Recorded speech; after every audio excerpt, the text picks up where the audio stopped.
Olá!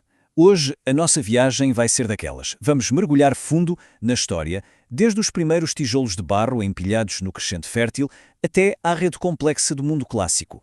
Vamos descobrir as ideias, os conflitos e o legado impressionante das civilizações que, no fundo, nos fizeram ser quem somos. Parem e pensem um bocadinho nisto. Há 10 mil anos aconteceu uma viragem fundamental. Os caçadores-recolhedores, que durante milhares e milhares de anos viviam em movimento, atrás dos animais, decidiram parar. Decidiram plantar, construir, criar raízes. Foi uma revolução silenciosa, mas talvez tenha sido a mais importante de todas. E é mesmo daqui que tudo começa. As nossas cidades, a nossa escrita, as nossas leis, tudo, mas tudo, tem a sua origem nesta decisão antiga de assentar. O nosso mundo de hoje está diretamente ligado a este passado longínquo.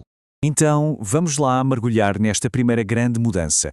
Como é que se dá este salto gigantesco de uma vida nómada para uma vida em comunidade? Bem, não foi de um dia para o outro. Foi uma série de inovações incríveis que remodelaram completamente a existência humana. E o mais incrível é que não foi só a agricultura.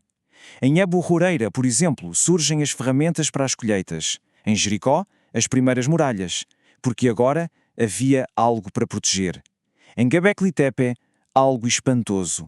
As pessoas juntaram-se para construir templos gigantescos antes mesmo de existirem cidades. E em Çatalhöyük, milhares de pessoas a viverem juntas, em casas coladas umas às outras, sem um rei ou um governo central.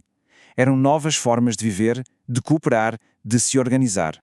Ok, as pessoas estão a viver juntas. E agora? Era preciso, uma espécie de software para gerir tudo isto. Eram precisos sistemas para organizar milhares de pessoas, para gerir recursos e, crucialmente, para guardar informação. As respostas que eles encontraram tornaram-se o modelo blueprint para todas as civilizações que se seguiram. E a primeira grande app deste software foi a escrita. Mas esqueçam a poesia ou as grandes histórias de heróis. A escrita nasceu para fazer contas. Em Uruk, na Mesopotâmia, usavam símbolos em placas de argila para registar quem devia cevada, ou óleo, ou lã. De repente, a sociedade podia ter uma memória externa, o que permitiu uma administração muito mais complexa. A burocracia nasceu aqui. E claro, quando se consegue organizar, surge a ambição. Um homem chamado Sargão de Akkad teve uma ideia que, ia mudar o mundo. E se, em vez de cada cidade por si, juntássemos várias cidades com deuses e línguas diferentes sob o meu comando? Ele criou o primeiro império da história.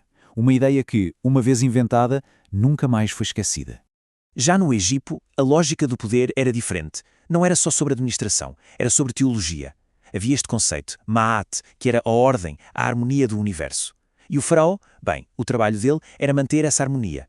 Por isso, construir pirâmides gigantes não era só uma demonstração de força, era um dever cósmico para manter o universo a funcionar como deve de ser. E que monumentos! A Grande Pirâmide, estamos a falar de 2.300.000 blocos de pedra, é uma coisa colossal. E o mais fascinante, ao contrário do que se possa pensar, é que não foi construída por escravos. Foram trabalhadores pagos com pão e cerveja. Era um projeto nacional, um feito de logística e organização que mobilizou um país inteiro.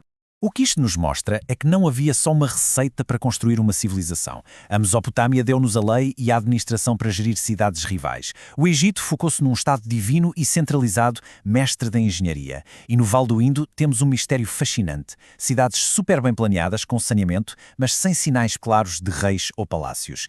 3 respostas geniais para o mesmo desafio. E estas civilizações não viviam em bolhas, claro que não. Durante a Idade do Bronze, elas criaram a primeira versão de um mundo globalizado. O estanho viajava da Anatólia, o cobre do Chipre, tudo estava ligado por rotas comerciais.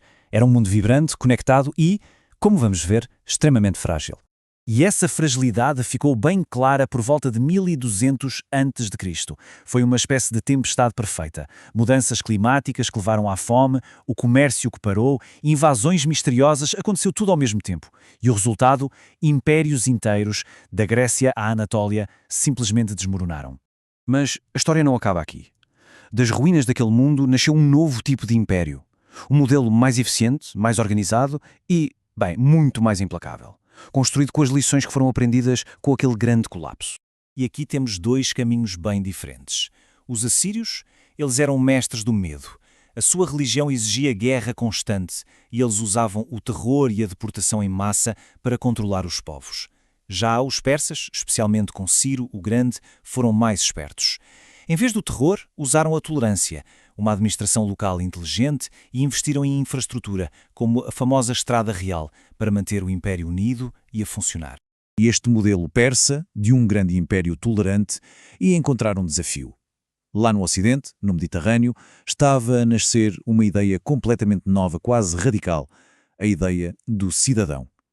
Não um súbdito que obedece a um rei, mas um participante ativo na vida do Estado. E a história de Roma é mesmo fascinante por causa disto. Começa como uma cidade pequena que expulsa o seu rei e cria uma república. Essa república, com uma resiliência incrível, acaba por conquistar toda a bacia do Mediterrâneo.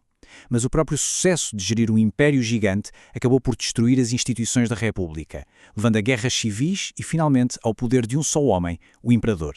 O resultado foi a Pax Romana. Pensem nisto, durante quase 200 anos, o Mediterrâneo foi, na prática, um lago romano. Uma vasta zona de paz e prosperidade. Era possível viajar da atual Escócia até à Síria, usando as mesmas estradas, as mesmas leis e, cada vez mais, uma identidade partilhada. Mas o que ficou de Roma não foram só as legiões ou as conquistas, foram os sistemas, as ideias. O direito romano, com as suas noções de contrato e propriedade, é a base de muitos sistemas legais hoje em dia. A engenharia deles ligou o mundo, e a ideia de estender a cidadania a todos os povos livres do Império foi uma inovação social poderosíssima. Claro, nenhum império dura para sempre, mas o fim da antiguidade clássica não foi bem um fim, como um apagar de luz. Foi mais uma metamorfose, um realinhamento global onde velhas estruturas deram lugar a novas formas de poder e de fé.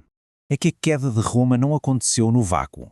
Ao mesmo tempo que o Império Romano do Ocidente se desintegrava, a dinastia Han na China também caía. Um novo e poderoso Império Persa, o Sassânida, surgia. E talvez o mais importante, novas religiões, como o cristianismo e mais tarde o islão, começaram a redesenhar completamente o mapa cultural do mundo. Ou seja, o conhecimento, as estradas, os modelos de administração, nada disso se perdeu no vazio. Foi herdado, foi adaptado, foi transformado pelas novas civilizações que surgiram. O mundo clássico não morreu, foi na verdade reformatado. Isto deixa-nos a pensar. Será que as civilizações caem mesmo? Ou será que o que vemos são, na verdade, transformações profundas, onde cada fim é apenas o começo de um novo capítulo?